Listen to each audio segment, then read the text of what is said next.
Here comes Kyle Busch with a push from Boyer on the inside.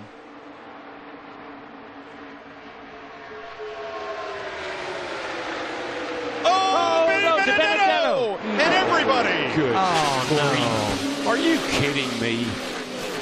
This is big. Wow. But it.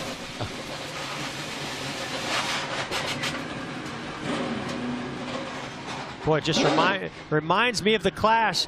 Same type of carnage that we saw where these cars were going everywhere. A lot of damage as they all got to turn 3. Well, that ruined everything. I mean,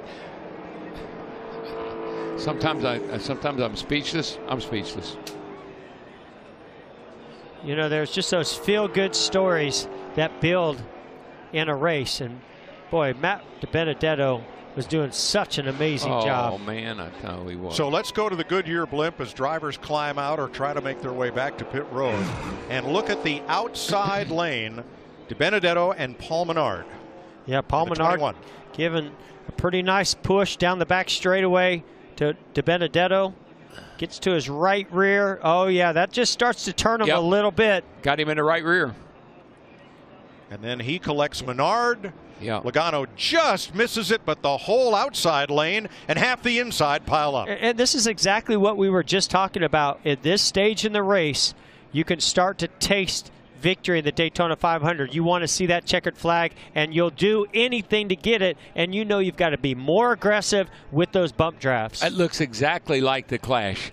I mean, all those cars, third turn, all those cars wadded up, sliding up the track with sparks flying. It looks so much like the Clash. That is the 17th of February, looking way too much like the 4th of July. Amen. Fireworks everywhere. Yeah, and it really and truly, it was Paul Menard.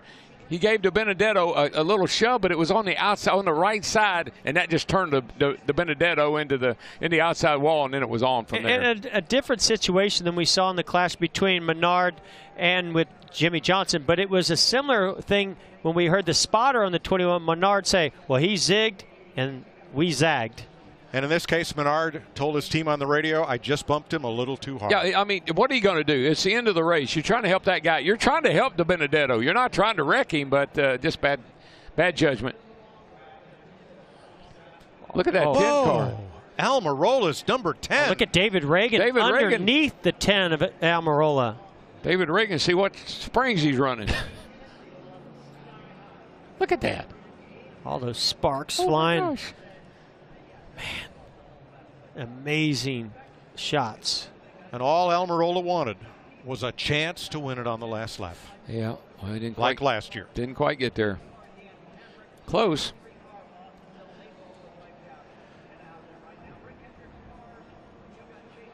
And I got to believe our two leaders right now, Kyle Busch and Denny Hamlin, were really wanting and hoping to have another Toyota there and DiBenedetto to help them pull off this victory today. Going to be a little bit tougher for them to hold off those Fords, and some Chevys are moving up also. Amazing camera work by our Fox Sports crew. You're riding with Joey Logano.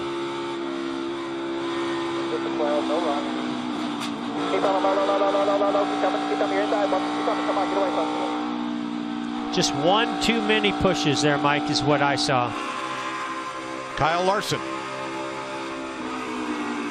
Check up, nothing behind us, nothing behind us, nothing behind us, nothing behind us. Okay, lock it down, come right back to the top, keep it rolling, come to the top.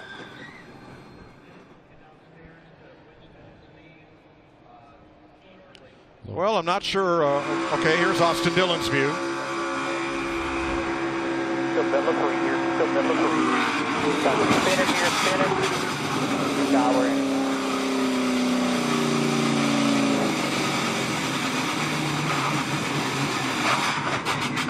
Ouch.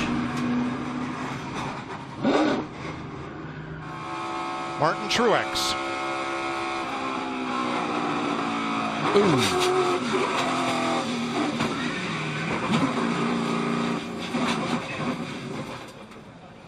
I was going to say, I'm not sure which list graphics is putting together, the cars involved in the wreck or the cars that missed it. We'll find out when we come back. Huge pile up near the end of the Daytona 500.